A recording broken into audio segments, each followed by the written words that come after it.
Praise the Lord, hallelujah. अपनी आंखें, दिमाग, सब कुछ खोलकर अपना पूरा ध्यान यहाँ पे लगा दें, क्योंकि अभी क्या होने वाला है, हम आपको एक ऐसी चीज़ सिखाने जा रहे हैं जिस वजह से आपके बहुत से सवालों का उत्तर मिलने जा रहा है। आपको ये पता लगने जा रहा है कि परमेश्वर पर मुझे भरोसा रखना किस लिए आवश्यक है, और ना ही सिर्फ भरोसा रखना, परंतु ये भी कि भरोसा रखकर मैंने करना क्या है, किस पर भरोसा रखना है, कौन है ऐसा जिस पर मैं भरोसा रख सकता हूं और अपने अनंत काल के जीवन की उम्मीद कर सकता हूं। संसार में बहुत सी चीज़ें ऐसी जो कि कुछ तो हमें माली तौर से भरेंगी, जिससे बहुत पैसा आएगा, चोर चलाकियाँ या ऐसी अलग अलग चीज़ें, कुछ चीज़ें ऐसी होंगी जिस वजह से मुझे कोई और चीज़ मिल सकती। लेकिन एक ऐसी चीज़ है जिसमें आपको आत्मिक आशीष और ऐसा जीवन जो कि आपकी मौत के बाद भी क्या होगा, मुक्ति। किसी भी धर्म में हर एक कोई मुक्ति की खोज में ढूंढ रहा है, कैसे मुक्ति मिल जाए। हिंदू भी सीखते हैं, सिख भी सीखते हैं, मुसलमान भी सीखते हैं, क्रिश्चियन भी इसी बात की खोज में कि मुझे मुक्ति कैसे मिलेगी, मुक्ति, उद्धार मुझे कैसे मिलेगा। तो जब सवाल उठता, मेरे प्रियो, ये क्या लिखा है मैंने, क्या धर्म की जंग में हम मुक्ति को खो रहे हैं। अब धर्म की जंगें बहुत लड़ ली, बहुत लोग आपस में लड़ी जा रहे, मेरा धर्म ऊंचा, दूसरा कह रहा है मेरा धर्म ऊंचा, मेरा धर्म पुराना है, दूसरा कहता है मेरा उससे भी पुराना है, कोई ना कोई खोज कर करके। हाँ, फायदा क्या हो रहा है, मुक्ति मिल रही है, उससे मुक्ति मिल रही है। मेरे धर्म के लोगों ने तो ये करा, दूसरा कहता है मेरे धर्म के लोगों ने ये करा, तीसरा कहता है मेरे धर्म के लोगों ने ये करा। लेकिन सवाल एक है, जो ऑनलाइन देख रहे हैं उनके लिए भी, कि क्या आपको मुक्ति मिल रही है, मुक्ति की उम्मीद है, उद्धार की उम्मीद है। कौन है जो कि इस पाप के बंधन से छुटकारा देकर हमें मुक्ति की ओर लेकर जाएगा, या क्या कोई ऐसा है जो कि हमें मुक्ति की ओर लेकर जाएगा। आज का शीर्षक यही है कि क्या धर्म की जंग में हम अपनी मुक्ति को खो रहे हैं। मेरे प्रियो, बहुत सी मर्तबा इसका आंसर यस है, क्योंकि लोग धर्म की जंगें तो लड़ी जा रहे हैं, एक दूसरे पर चढ़ाई करी जा रहे हैं, मेरा धर्म ऊंचा, मेरा धर्म ऊंचा कही जा रहे हैं। फिर तो पहले तो धर्म में लड़ाई होती है, फिर आपस में धर्म वालों के भी बीच में हो जाती है। एक ही धर्म में 4 अलग अलग तरह के लोग, 10 अलग अलग तरह के लोग, कुछ और प्रचार कर रहा, कोई और प्रचार कर रहा। कौन ऊंचा, इस बात की खोज में, मैं ऊंचा, इस बात को प्रूव करने के लिए बहुत सी चीजें करते जा रहे। यही हो रहा है, पूरे संसार में यही हो रहा है। लेकिन उस वजह से मुक्ति मिल जाएगी? मुक्ति तो फिर भी नहीं मिल रही। फिर क्या हुआ मेरी जंगें लड़ने का, क्या फ़ायदा हुआ मैं एक अपने आप को ऊपर उठाने का, मेरे धर्म को मैंने बहुत ज़्यादा ऊपर उठा दिया लेकिन मुक्ति खो दी। फ़ायदा हुआ कोई?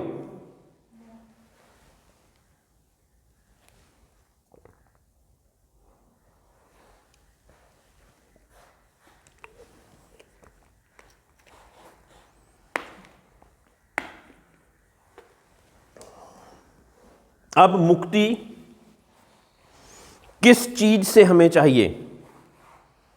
हमारे पाप वाले जीवन से, एक सच या पाप के बिना जीवन में जो हम चले प्रवेश कर जाते हैं तो हमें मुक्ति मिल जाती है। एक पाप के जीवन से, बिना पाप के जीवन में जो हम प्रवेश कर जाते हैं तो हमें मुक्ति मिल जाती है। तो आप लोग सभी सोच रहे होंगे कि फिर पाप आया कहां से? ये पाप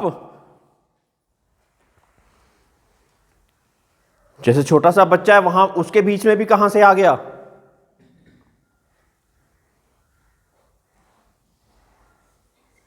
कोई कहता है मैंने पाप कम किए, किसी ने ज्यादा किए हैं, लेकिन सब ने पाप किया और परमेश्वर की महिमा से दूर है। ये वचन में लिखा हुआ, सब ने पाप किया और परमेश्वर की महिमा से दूर हो गए। कैसे हो गए? जब पहला इंसान रचा गया, परमेश्वर ने सारी सृष्टि की रचना के बाद सृष्टिकर्ता ने सृष्टि की और हम उस सृष्टिकर्ता की उपासना करने के लिए बनाए गए। और पहला इंसान जब बनाया गया, आदम था उसका नाम, और क्योंकि वो पक्षियों के साथ, पशुओं के साथ, मछलियों के साथ इतनी बातें नहीं कर सकता था, तो उसके लिए एक स्त्री बनाई गई। क्या बनाई गई? स्त्री बनाई गई। स्त्री का नाम क्या रखा?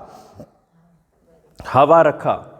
अब हम आपको यह बता रहे हैं कि पाप कहां से आया, क्योंकि हमने मुक्ति पानी है। कौन कौन मुक्ति पाना चाहता है? हाँ, हर एक कोई, किसी धर्म को पूछ लो, वो बोलेंगे कि हाँ ये तो कोई अलग ही चीज पता लग रही है, कि लड़ तो रहे हैं लेकिन हमें मुक्ति का तो पता ही नहीं।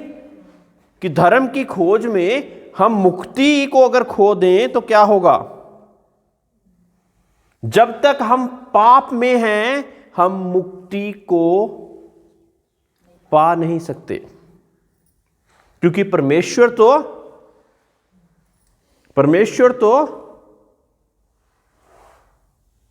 क्या है? पवित्र है। और जो पवित्र है तो वो चाहता कि उसके पवित्र लोग ही उसके सामने खड़े हो सकते। बिना उसके द्वारा, पवित्रताई के बिना हम परमेश्वर के सामने खड़े होने के योग्य नहीं है। कोई भी धर्म के नहीं, क्रिश्चियन भी नहीं, मुसलमान भी नहीं, सिख भी नहीं, हिंदू भी नहीं। बिना मुक्ति के, यानी कि बिना पाप के छुटकारा पाए, हम परमेश्वर के सामने खड़े होने के योग्य नहीं। पहला इंसान आदम, पहली स्त्री हवा, जिनके लिए परमेश्वर ने एक आज्ञा ही रखी। उनको बोला कि आप कुछ भी खाओ, कुछ भी पियो। शेर भी उसके आसपास ही घूमता था, कुछ नहीं कहता था उसको। सांप भी उसको कुछ नहीं कहता था। बड़े बड़े जंगली जानवर भी आदमी को कुछ नहीं कहते थे, क्योंकि उसने परमेश्वर की महिमा को पहना हुआ था। परमेश्वर की महिमा को, यानी कि परमेश्वर ने कहा कि मैंने उसको अपनी शक्ल और सूरत में बनाया था। तो जो कि परमेश्वर की शक्ल और सूरत में बनाया गया हो, उस पर शेर अटैक कर सकता है, पक्षी अटैक कर सकते हैं, जानवर, कोई भी दरिंदा परिंदा कोई भी अटैक कर सकता है? नहीं कर सकता। क्यों? क्योंकि परमेश्वर की महिमा से तो दूर हो जाते थे एकदम से। और बड़े ही प्यार के साथ उस बागे अदन में रहा करते थे, जिसको फिरदौस यानी कि पैराडाइज कहा जाता। एक आज्ञा क्या थी? वो एक आज्ञा थी कि एक फल जो कि परमेश्वर ने बागे अदन में लगा दिया, उसका फल मत खाना, उसके फल को मत खाना। लेकिन स्त्री एक दिन वहां पर पहुंची और उस फल को देखने लगी। अभी देख रही थी तो शैतान यानी कि लूसीफर, वो दुष्ट, उस पेड़ पर आया। मगरमच्छ की तरह सांप पहले चलता था, उसके ऊपर आया और उसको कहता कि ये तू इस फल को देख रही है, खा क्यों नहीं रही? सिर्फ देखी जाएगी क्या है?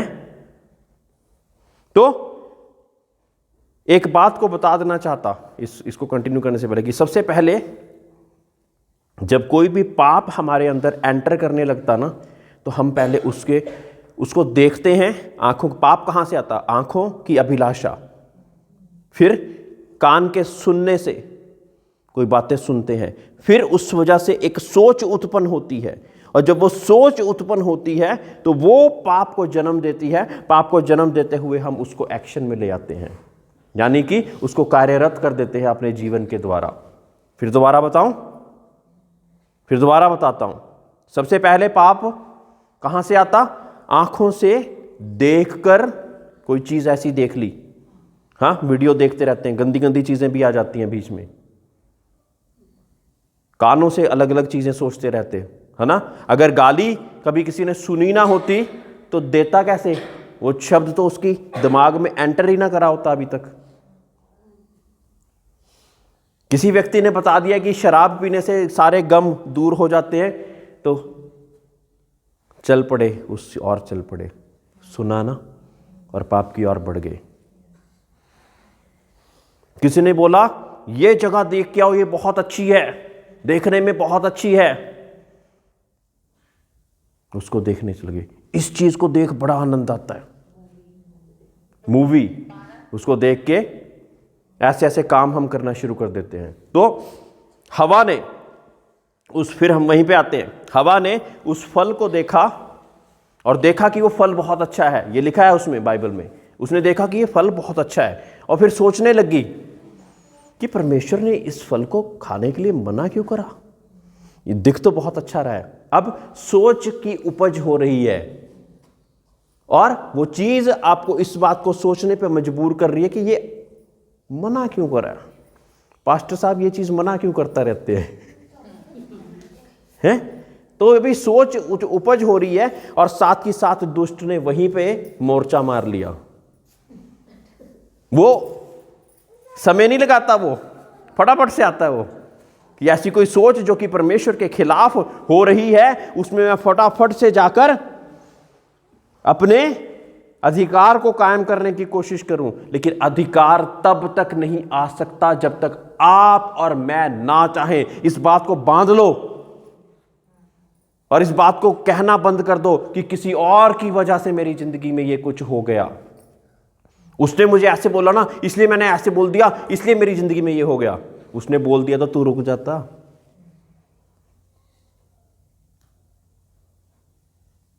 सारी चीजें मेरी जिंदगी के बीच में मेरी परमिशन के बिना नहीं आ सकती, क्योंकि आपको परमेश्वर ने अपनी शक्ल और सूरत के द्वारा रचा है, वैसा रचा है जैसा कि परमेश्वर खुद है। आपकी परमिशन के बिना दुष्ट आपके बीच में प्रवेश नहीं कर सकता। मैंने एक बार पहले भी बताया था, परमिशन हम यहां से देते हैं।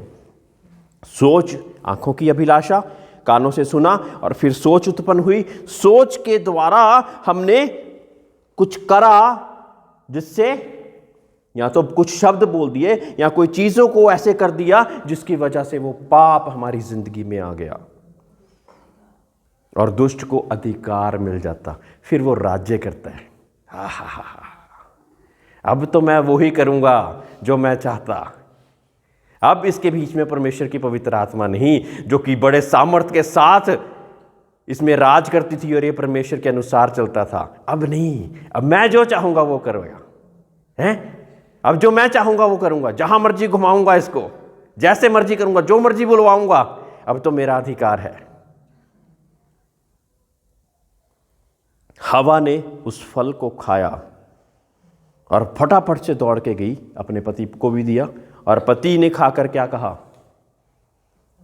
पहली बार उसको इस बात का पता लगा कि हमने कोई वस्त्र नहीं पहने हैं। पहले क्या पहना हुआ था? परमेश्वर की महिमा। और अब महिमा हट गई तो अब उनको पता लग रहा है कि हमने कोई वस्त्र नहीं पहने। जब परमेश्वर की महिमा हमारे जीवन से हट जाती है तो हम बड़े ही नंगे नजरें आने शुरू हो जाते हैं। अब तो कपड़े पहनते हैं ना, कपड़े पहन के भी हम नंगे नजर आएंगे। कुछ खोखलापन कुछ भी नहीं है हमारे अंदर परमेश्वर के बिना। परमेश्वर के बिना हमारे अंदर कुछ भी नहीं। और फिर पाप एंटर हो गया। बहुत से पीर, पैगंबर, महात्मा आए जो कि परमेश्वर का रास्ता दिखाने की कोशिश करी। मुक्ति का रास्ता, हमारा शीर्षक वही चल रहा है। मुक्ति का रास्ता दिखाने की कोशिश करी। परमेश्वर का वचन कहता कि पाप की मजदूरी तो मृत्यु थी, परंतु परमेश्वर में ही हमें अनंत काल का जीवन मिल सकता। जब मुक्ति मिलेगी तब हम अनंत काल के अधिकारी होंगे। बिना मुक्ति के हम परमेश्वर के अनंत काल के जीवन के अधिकारी नहीं हो सकते। तो जानने की आवश्यकता कि मुक्ति के लिए कौन कौन सी चीजों की जरूरत पड़ती है। सबसे पहले, अब मुक्ति के लिए अगर मैंने मुक्ति पानी है तो बलिदान की जरूरत पड़ेगी। सभी ग्रंथों में लिख दिया गया कि मुक्ति के लिए बलिदान की जरूरत है।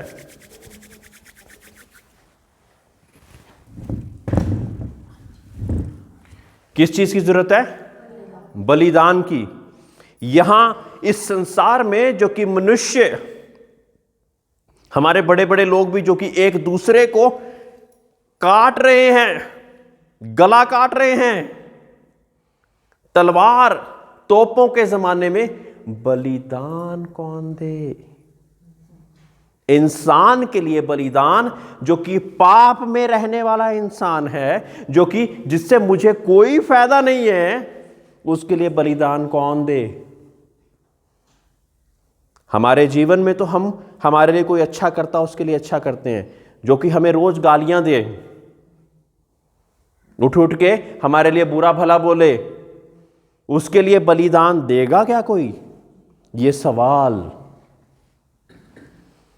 सवाल स्वर्गराज में भी उठा कि अब बलिदान कौन देगा। पीर पैगंबर महात्मा रास्ते की खोज में भेजे, बार बार लोग ये ढूंढते रहे कि कोई रास्ता मिल जाए, कोई ऐसा रास्ता मिल जाए।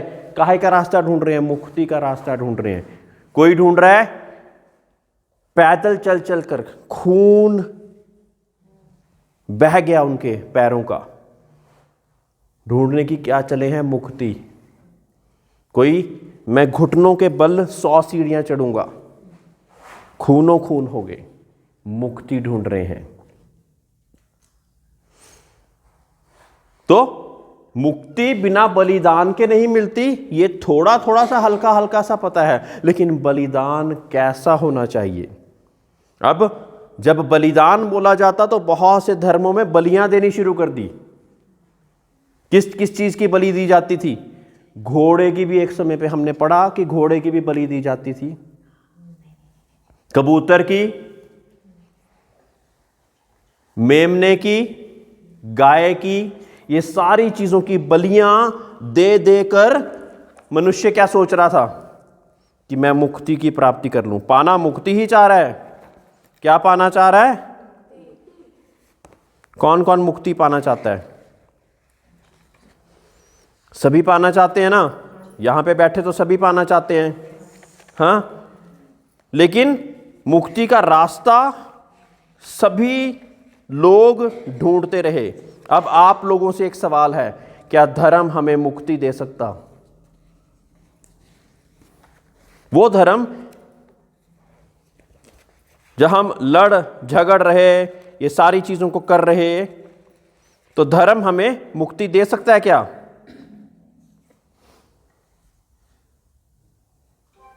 धर्म हमें मुक्ति नहीं दे सकता। मैं आपको साफ साफ बता देता हूं। वही धर्म जो कि एक दूसरे की चढ़ाई कर रहा, एक दूसरे पर चढ़ाई कर रहा, एक दूसरे को बुरा भला दिखा रहा, एक दूसरे को नीचा दिखाने की कोशिश कर रहा, मैं उसका सिर दबाऊंगा तो फिर ऊपर चढ़ पाऊंगा, वो आपको मुक्ति कहां से दे देंगे? दे देंगे क्या मुक्ति? वो चाहे कोई भी हो, चाहे क्रिश्चियन भी हो, साफ बता रहा हूं, हिंदू हो, मुसलमान हो, सिख हो, जहां पे हम एक दूसरे को काटने, मारने और ऐसा दुर्व्यवहार करने के पीछे पड़े हुए हैं। और कर क्या रहे हैं? परमेश्वर की सर्वश्रेष्ठ बनाई हुई सृष्टि को ही काट रहे हैं। अब वो किसी का भी धर्म का हो, सृष्टि तो परमेश्वर की है, क्योंकि वो इंसान है ना, और इंसान को परमेश्वर ने बनाया है। इंसान को परमेश्वर ने बनाया है तो उसने धर्म देख के बनाया क्या, या धर्म दे के बनाया है? या बोला था कि इस धर्म में पड़ जाओ तो तुम मुक्ति प्राप्त कर लोगे? लेकिन परमेश्वर ने कुछ नियम बताए। पाप के द्वारा तो मृत्यु आती, लेकिन बलिदान के द्वारा मुक्ति आती। अब बलिदान कैसा होना चाहिए? वेदों में क्या लिखा है? बलि दोष रहित होनी चाहिए, यानी कि दोष रहित होनी चाहिए, कोई भी दोष उसमें नहीं होना चाहिए। अब लोग जब चढ़ाते थे ना, बलियां चढ़ाते थे, कई बारी जो गाय जिसका कोई काम नहीं है ना, उसकी बलि चढ़ा देते हैं। बलि भी चढ़ा दी, भगवान भी खुश हो गया और हमारा भी काम हो गया। मुर्गा जो कि बीमारी लगा हुआ है ना, उसकी बलि चढ़ा देते हैं। वो हमारे काम का तो है नहीं, तो वो परमेश्वर के काम का हो जाएगा। ऐसा हो सकता? परमेश्वर को बेवकूफ बनाने की कोशिश करी। वो परमेश्वर जो कि सारी सृष्टि को चलाता, वो परमेश्वर जिसके एक शब्द वो बोल दे ना तो बड़े से बड़ी ताकत तहस नहस हो जाए, उस परमेश्वर को हमने क्या सोच लिया? बड़े ही हल्के में ले लिया और कोशिश करी कि हम उसको बलि होनी चाहिए, बलिदान के द्वारा मुक्ति चाहिए। हमें तो मुक्ति तो चाहिए हमें, लेकिन नियम नहीं पता, नियम पता नहीं। नियमों में चांदोग्य उपनिषद 1:6-7 में लिखा, बलि दोष रहित होनी चाहिए, कोई दोष नहीं होना चाहिए। यानी कि बचपन से लेकर जब तक वो जिया हो, जब तक बलिदान का पात्र ना बना हो, तब तक कोई भी दोष ना हो उसमें। अब ऐसा बताओ कौन है? कोई भी नहीं है, ना जानवर ना इंसान। कभी ना कभी किसी ना किसी ने कभी ना कभी पाप किया ही किया है, और अगर ना भी किया हो, वैसे तो ऐसा कोई है नहीं, तो हम आदम और हवा की संतान जिन्होंने पाप किया, वो फल खाने से परमेश्वर की आज्ञा को तोड़ा, और उनके जीवन में जब पाप आ गया तो उनके जो बच्चे होंगे तो वो पाप से रहित हो जाएंगे। जीवन खून के द्वारा आता है। हमारा ब्लड टेस्ट जब होता है तो हमारे माँ बाप के तरह का ही होता है ना, उन दोनों के मिला के ही समझौते के साथ एक बच्चा उत्पन्न होता है। हाँ, जब बचपा उत्पन्न होता है तो माँ बाप की संतान कहते हैं, माँ बाप का खून कहते हैं। तो जो भी लोगों का जन्म हुआ वो पहले अगर आदम और हवा से, तो उसके बाद आए ना। जब उसके बाद आए तो सभी लोग उसी के खून हुए। तो जब वो पापी हो गया तो सभी पापी हो गए।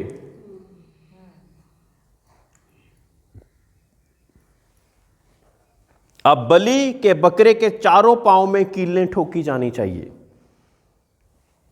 ये लिखा है सातप्रत ब्राह्मण 111:7-3 और बृहद अरण्यक के उपनिषद में 3:9-28 में लिखा है। और क्या लिखा है? बलिदान और कैसा होना चाहिए? उसके सिर पर कांटों का ताज पहनाना चाहिए। पूरे संसार में बताइए कि कौन सी ऐसी बलि दी गई जिसके सिर पर कांटों का ताज पहनाया गया? कौन सी ऐसी बलि हुई जिसको सोमरस पिलाया गया? उसके कपड़े 4 लोग बांटेंगे। कितने लोग? कैसे हो सकता कि ये सारी चीजें पूरी किसी बलि में हो जाएं? उसकी एक भी हड्डी नहीं टूटी जाएगी। अब टूटी फूटी चीजों की बलियां चढ़ा देते हैं। लंगड़े बकरे की बलि चढ़ा दी, हमें मुक्ति मिल जाएगी। यहां पे परमेश्वर के वचनों में, ये बाइबल में से नहीं बता रहा हूं मैं, ये हमारे ज्ञान की किताबें हैं, ये हमारे ग्रंथ हैं, ये हमारे वेद हैं जिनमें ये चीजें लिखी हुई हैं। उसकी एक भी हड्डी टूटनी नहीं चाहिए, उसके दिल को छेदना चाहिए। बलिदान के बारे में बातचीत कर रहे हैं क्योंकि हमें मुक्ति की जरूरत है। हर एक व्यक्ति को मुक्ति की जरूरत है, हिंदू, सिख, क्रिश्चियन, ईसाई, सबको बलिदान के द्वारा हमें मुक्ति मिलती है। सब लोगों को उसका लहू पीना चाहिए, मांस खाना चाहिए। बलि का बकरा जिंदा होना चाहिए। कई बार क्या होता है कि मरी मुर्गी की बलि चढ़ा देते हैं, कोई बात नहीं, वो तो मरी गई है, कुछ नहीं होता। और एक बात और कि अब सोचिए कि गरीब के लिए तो कोई रास्ता ही नहीं बचा था। गरीब के लिए कोई भी रास्ता नहीं, जो कबूतर भी नहीं खरीद सकता, बकरा नहीं खरीद सकता, गाय नहीं खरीद सकता, उसके लिए तो कोई भी रास्ता नहीं बचा। इसका मतलब परमेश्वर तो भेदभाव कर रहा है। मुक्ति बलिदान के द्वारा तो होनी है, लेकिन वो बलिदान को मैं खरीद ही नहीं सकता, कुछ तो मेरी तो मुक्ति नहीं हो सकती। तो फिर तो परमेश्वर का हम क्या कहेंगे कि परमेश्वर तो भेदभाव कर रहा है। शायद मुक्ति सिर्फ उसने अमीरों के लिए बनाई, लेकिन ऐसा नहीं है।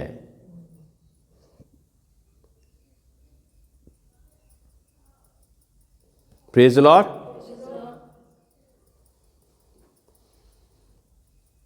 पाप की व्याख्या एक बार फिर से बता देता हूं। भूतपूर्व राष्ट्रपति डॉक्टर राधाकृष्णन ने कहा, डॉक्टर राधाकृष्णन जो कि भूतपूर्व राष्ट्रपति रहे हैं, उसने कहा कि मनुष्य जन्म से ही पापी है। जन्म से पापी कैसे हो गया? आदम हवा ने पाप कर दिया, हम उसी के खून के द्वारा पैदा होते रहे। तो हमारे अंदर जब तक मुक्ति ना मिले तब तक तो पाप चलता रहेगा। वेदा के समय से भी लोगों को पाप का एहसास था। वेदों के समय से भी लोगों को पाप का एहसास था। सुबह के स्नान के समय और गायत्री मंत्र पढ़ने के पहले कहते हैं, मैं पाप में पैदा हुआ हूँ, पापी हूँ, पाप करता हूँ, मैं महान पापी हूँ, प्रभु मुझे पापों से बचाओ। Praise the Lord. वेदांत जन्म से पाप को स्वीकारते हैं। जब ये गायत्री मंत्र है ना, संस्कृत में पढ़ते हैं, और संस्कृत में पढ़ते हैं तो जब हम संस्कृत में पढ़ते हैं उसकी अगर व्याख्या हम हिंदी में करें तो क्या लिखा है? मैं पाप में पैदा हुआ, मैं पापी हूँ, पाप करता हूँ, मैं महान पापी हूँ, प्रभु मुझे पापों से बचाओ। और पापों से बचाना तो बलिदान के द्वारा हो सकता, क्योंकि मुक्ति मिलेगी तो पापों से बच पाएंगे, मुक्ति नहीं मिलेगी तो पापों से नहीं बच पाएंगे। Praise Lord.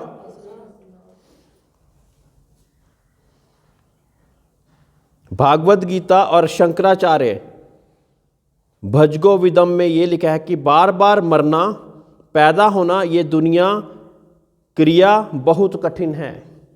हाँ, मौत को नष्ट करने वाले अपने अनुग्रह से मुझे बचा ले। मौत से नष्ट करने वाले मुझे अपने अनुग्रह से बचा ले, यानी कि अनुग्रह के द्वारा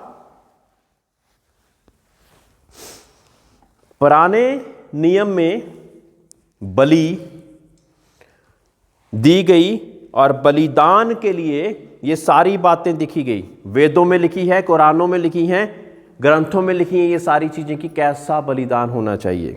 अब एक और चीज हमने पढ़ ली कि अनुग्रह।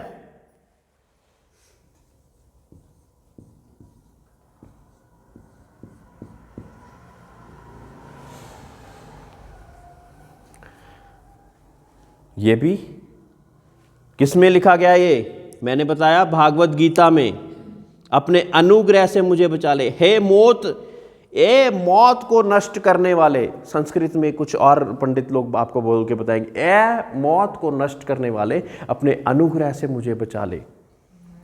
अभी तक मैंने बाइबल नहीं शुरू करी है, मैं सारी चीजें जो कि दुनिया में हो रही है उसी के बारे में बता रहा हूं। जो दुनिया में चीजें हो रही हैं वो सारी चीजें वही बता रहा हूं। मुक्ति बलिदान के द्वारा और अनुग्रह के द्वारा, पहले बलिदान के द्वारा होती थी, अब मुक्ति अनुग्रह के द्वारा होती है। अनुग्रह कौन दे सकता है ये मैं आपको बाद में बताऊंगा, ये माइंड में रखनी है चीज। पाप की मजदूरी तो मृत्यु है और परमेश्वर यीशु मसीह में अनंत जीवन है। वही सारी बातें जो कि बलिदान के लिए लिखी गई, उसके सिर पर कांटों का ताज रखा जाएगा। किसके ऊपर रखा गया? प्रभु यीशु मसीह के ऊपर। उसकी कोई भी हड्डी ना टूटे। वो कौन था? प्रभु यीशु मसीह, जिसके कपड़ों को 4 लोग बांटेंगे। जब वो क्रूस पर चढ़ा दिया गया ना, तो जो 4 सैनिक थे उसके कपड़े को भी बंटवारा करने के लिए आ गए। कौन लेके जाएगा उसके कपड़े को? उसकी एक भी हड्डी ना टूटी जाए। नहीं टूटी उसकी एक भी हड्डी, क्योंकि उससे पहले ही वो अपना सिर, अपने प्राण त्याग चुका था। उसका हृदय छेदना चाहिए, उसकी पसली में भाला खोपा गया, ये देखने के लिए कि ये मरा कि नहीं। जब क्रूस पे चढ़ाया गया, आखिरकार जब सब जो उसके आसपास के भी जो चोर डाकू, उनको देखा जा रहा था कि मर गए कि नहीं मरे। जब अगर नहीं मरते थे तो पता क्या होता था, तो उनकी हड्डियां तोड़ दी जाती थी कि उसकी इतनी दर्द होएगी कि पहले तो दर्द दिया ही हुआ है, हाथों में कीलें ठोकी गई हैं और पैरों में भी कीलें ठोकी गई हैं, सारा लहू बह जाता था जब क्रूस पे चढ़ाया जाता थे, और उस कारण मर जाते थे लोग। और उस कारण जो नहीं मरते थे, सैनिक आके भोर शाम के समय पे उनकी हड्डियां तोड़ देते थे कि इतना ज्यादा दर्द होगा, अब तो मरी जाएंगे। लेकिन जब उनकी हड्डियां तोड़ने के बाद प्रभु यीशु मसीह के पास पहुंचे तो वो अपना सिर पहले ही ऐसे लटका चुका था। लेकिन एक सैनिक ने कहा होगा कि इसकी हड्डियां तोड़ के देखें, कहते हैं तो मर ही चुका है, हमारे तो मेन उद्देश्य यही है कि मरी जाए। तो हड्डियां नहीं तोड़ते, पसली में भाला खोंप के देखते हैं, अगर जिंदा होगा तो आह करेगा, कुछ बोलेगा, तो पसली में भाला खोंपा गया। मेरे प्रियो, एक एक कतरा लहू का बहा दिया गया ताकि मेरे और आपके पापों का उद्धार हो सके। अब बलिदान आदम और हवा की संतान के द्वारा अगर आता तो वो बलिदान पाप रहित ना होता ना। हमने पढ़ा ना कि ग्रंथों में क्या लिखा कि दोष रहित होना चाहिए। अब प्रभु यीशु मसीह दोष रहित कैसे बना? कुंवारी मरियम के द्वारा पैदा हुआ। हमने क्रिसमस में क्या सीखा कि प्रभु यीशु मसीह पैदा हुआ कुंवारी मरियम के द्वारा, यानी कि एक आदमी और औरत के संबंध से तो आदमी और औरत का खून हो जाता वो, और उसी पाप में उसी का डीएनए उसके अंदर आ जाता। लेकिन यहां पे क्या हुआ, जब जबराइल फरिश्ता मरियम के पास आया तो उसने उनको क्या कहा? धन्य है तुम सब स्त्रियों में से, क्योंकि तुझ पर परमेश्वर का अनुग्रह होगा। ये क्या है? क्या लिखा था? ये गीता में लिखा था। ये है, ये गीता में लिखा है, वही बात को हम लेकर आए हैं यहां पे। धन्य है तू सारी स्त्रियों में, क्योंकि तुझ पर अनुग्रह होगा, और तू जो बेटा जनेगी वो पाक रूह की क्षमता से होगा। पाक रूह तुझ पर हावी होगा, और जो बच्चा तू जनेगी वो पाक रूह के द्वारा होगा। वो पुरुष और स्त्री के संबंध के द्वारा नहीं होगा। इसलिए जो बेटा जना गया वो प्रभु यीशु मसीह, उसमें वो पाप रहित था, दोष रहित था। उसने उस क्रिया को तोड़ दिया जो कि सब ग्रंथों में लिखी गई कि मनुष्य जन्म से ही पापी है, जो कि तमाम ग्रंथों में लिखा गया। उस चीज को तोड़ने के लिए कोई तो चाहिए था। तो किसको भेजा गया? परमेश्वर ने अपने ही बेटे को भेजा। मरियम पर पाक रूह हावी हुआ, पवित्र आत्मा हावी हुआ, और जो बेटा उसने जना वो प्रभु यीशु मसीह। अब वो बेटा जना गया, पूरे संसार में उसने कार्य करे, कोढ़ियों को चंगा करा, बीमारों को चंगा करा, और हर एक व्यक्ति जो कि उस पर भरोसा रखता था उसको चंगाई की ओर बढ़ाता गया।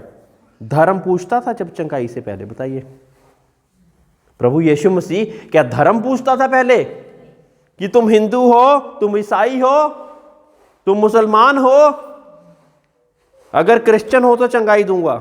ऐसा बोलता था वो? क्योंकि वो मुक्तिदाता था जो कि हमारे लिए बलिदान होने के लिए आया, प्रभु के अनुग्रह के कारण।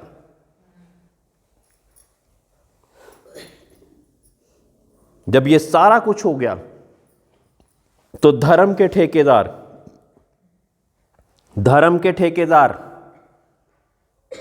मेरे प्रियो, प्रभु यीशु मसीह को सूली किसने चढ़ाया? हिंदू ने, सिख ने, मुसलमान ने?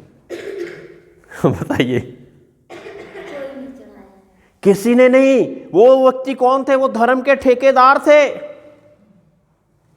जो कि पुरानी व्यवस्था के अनुसार चलने वाले लोग थे, जो कि कहते थे, बैठते तो वो मंदिर में ही थे।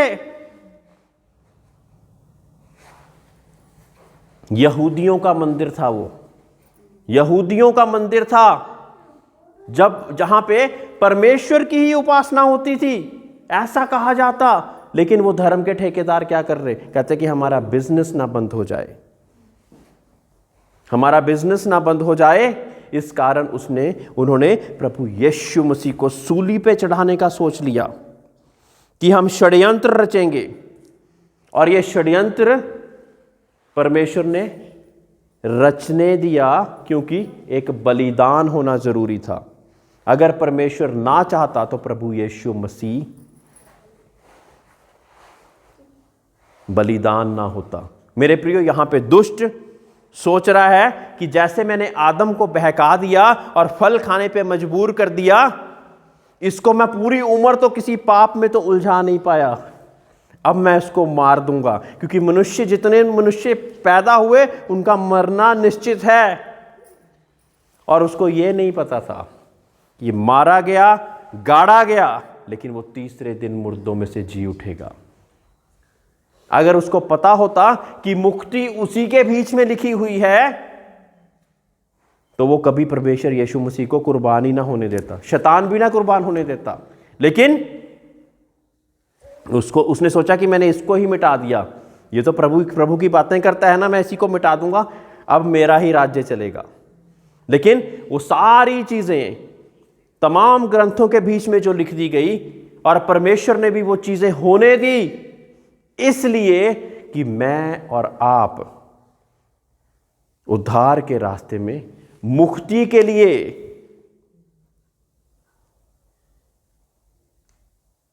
चल सकें। तो जब प्रभु यीशु मसीह हमारे लिए बलिदान हो गया, तो हमें कोई और बलि चढ़ाने की अब जरूरत नहीं है। जो कष्ट, जो तकलीफ, जो परेशानी मुझे होनी थी क्योंकि मैंने मुक्ति नहीं पाई और मैं नरक की ओर बढ़ता जाता, लेकिन प्रभु यीशु मसीह ने वो बलिदान देकर, ऐसा ही संसार था जब देश देश पे चढ़ाई कर रहे थे, एक दूसरे को बुरा भला कह रहे थे, एक दूसरे को मारने काटने के लिए उस समय पे भी घूम रहे थे और कहते थे कि हम धर्मी हैं। यहां पे भी ऐसा ही है, अभी भी ऐसा ही है। लेकिन एक ही आया जिसने कहा कि मैं बलिदान के द्वारा, वो बलिदान जो कि परमेश्वर के प्यार के कारण दिया उसने, वो प्यार जो कि मनुष्य से परमेश्वर करता। क्रिश्चियन से बोल रहा हूं मैं, क्या बोल रहा हूं मैं? मनुष्य से।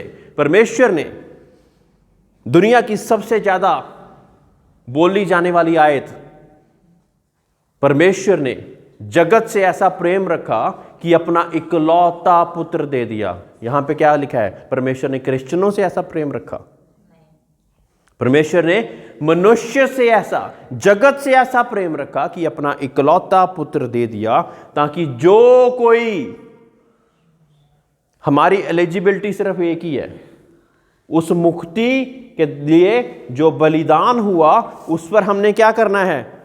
जो कोई उस पर विश्वास लाए वो नाश ना हो परंतु अनंत जीवन पाए। अर्थात मुक्ति के लिए जो बलिदान हुआ है उसके अनुग्रह के कारण हम बचाए जा सकते हैं। हमें खुद बलि देने की कोई जरूरत नहीं अब।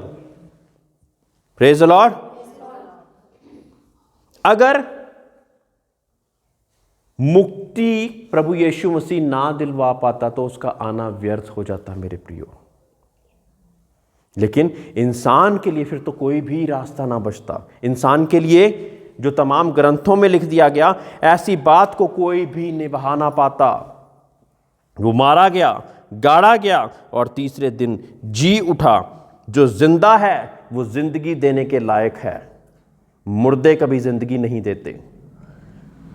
जो जिंदा है वो जिंदगी देने के लायक है, मुर्दे कभी जिंदगी नहीं देते। अब हमारे लिए एक रास्ता मिल गया। हाँ, कोई पूछे कि किस लिए यीशु मसीह, क्योंकि वो कुंवारी मरियम के द्वारा पैदा हुआ, उसमें कोई पाप नहीं माना जाता। जो तमाम ग्रंथों में बातें लिखी गई वो सारी बातें पूरी सिर्फ एक ही में होती,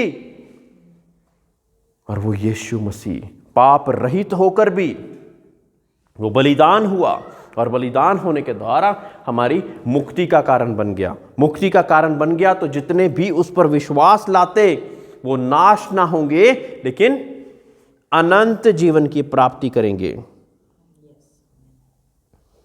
इसी कारण परमेश्वर ने ये बड़े काम होने के कारण, एक बलिदान देने के कारण, परमेश्वर ने यीशु को वो नाम दे दिया, किसी और को नहीं, यीशु को वो नाम दे दिया जिसके बिना हम प्रभु परमेश्वर के पास नहीं पहुंच सकते। क्योंकि मनुष्य पापी था, पाप की बलिदान जिसने दे दिया तो फिर उसके अनुग्रह के कारण हम बचाए जाते, बिना उसके नहीं। Praise the Lord. बिना उसके हम बचाए जा ही नहीं सकते। तो जितने लोग प्रभु यीशु मसीह का इनकार करते वो अपनी मुक्ति का इनकार करते। वो जो बलिदान हमारे लिए, हमारी मुक्ति के लिए दिया गया, उसका इनकार कर देते तो स्वर्ग पहुंच जाएंगे क्या? धर्म प्रचार नहीं कर रहा मैं, आपको रास्ते का प्रचार कर रहा हूं, एक नियम का प्रचार कर रहा हूं कि कौन सा नियम, कौन सी ऐसी चीज है जो कि आपको मुक्ति की ओर लेकर जाती, जो कि प्रभु परमेश्वर के पास पहुंचने के योग्य ठहराती, बिना लहू के द्वारा, बिना बलिदान के, बिना कुर्बानी के हम परमेश्वर के उद्धार को, परमेश्वर की मुक्ति को प्राप्त नहीं कर सकते। वही था जिसने सारी धर्मों की आवश्यकताओं को पूरा कर कर एक बात में ही प्रभु परमेश्वर के पास पहुंचने के योग्य बना दिया। अब चाहे तमाम धर्म लड़ते रहें, वाद विवाद करते रहें, एक दूसरे को छोटा दिखाने की कोशिश करें, कोई बड़ा बन जाए, कोई छोटा बन जाए, लेकिन मुक्ति तो प्रभु यीशु मसीह के द्वारा ही आनी है। मुक्ति तो परमेश्वर यीशु मसीह के द्वारा ही आनी है। बिना उद्धार के, बिना मुक्ति के आप स्वर्ग राज में प्रवेश करने के योग्य नहीं बनते। कोई भी नहीं बनता। क्रिश्चियन भी नहीं बनते, मुसलमान भी नहीं बनते, हिंदू भी नहीं बनते, सिख भी नहीं बनते। बिना बलिदान के मुक्ति नहीं आ सकती। मुक्ति प्रभु यीशु मसीह के द्वारा, और मुक्ति पाए बिना हम परमेश्वर के सामने खड़े होने के योग्य भी नहीं बन सकते। Praise the Lord, hallelujah. तो मुक्ति सभियों की जरूरत है। अगर ना जरूरत होती तो प्रभु यीशु मसीह का आना ही व्यर्थ हो जाता, क्योंकि मुक्ति के बिना हम परमेश्वर के साथ, वो अति पवित्र परमेश्वर के पास पहुंच नहीं सकते। अब जब हम वो मुक्ति को पहन लेंगे तो जो आदम हवा ने पाप किया था उसकी महिमा को हम, उसके अनुग्रह को हम पहन लेंगे। फिर हमारे पाप, वो गंदे गंदे पाप हमारे प्रभु यीशु मसीह के लहू से धुलकर हम उस मुक्ति को पहने होंगे, हम उस अनुग्रह को पहने होंगे, तो परमेश्वर के खड़े होने के सामने खड़े होने के योग्य बन जाएंगे, अपने आप से नहीं।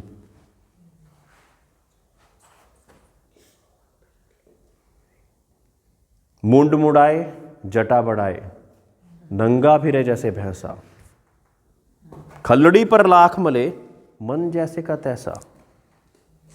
अर्थात मैं ये सारी चीजें कर करके लोग घूम रहे हैं दुनिया में, वो मुंड मुटा के घूम रहा है, कोई जटा बढ़ा के घूम रहा है, मैं बहुत धर्मी हूं। कोई खलड़ी पर राख मल लेता है, मैं बहुत धर्मी हूं।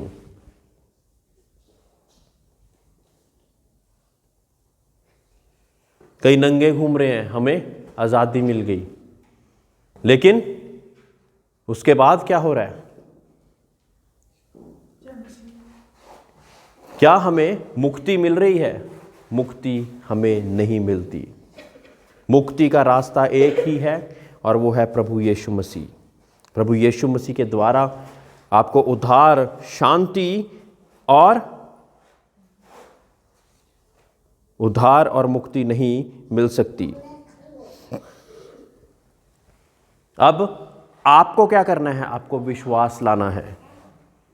विश्वास लाएंगे तो परमेश्वर का वचन क्या कहता कि परमेश्वर ने जगत से ऐसा प्रेम रखा कि अपना इकलौता पुत्र दे दिया। उसके बाद क्या बोला, जो कोई विश्वास लाए वो नाश ना हो परंतु अनंत जीवन पाए। मैं ये उदाहरण बहुत से लोगों को दे चुका, एक उदाहरण को देके मैं समाप्त करूंगा क्योंकि समय हो चुका है। एक जगह पे एक चर्च था और उसके सामने एक शराब की दुकान थी। एक चर्च था, उसके सामने एक शराब की दुकान थी। अब वो जो शराब बेचने वाला मालिक था वो केस कर देता है चर्च पे। क्या केस करता है कि मेरी शराब की बिक्री कम हो गई है। किस कारण मेरी शराब की बिक्री कम हो गई? क्योंकि सामने चर्च है।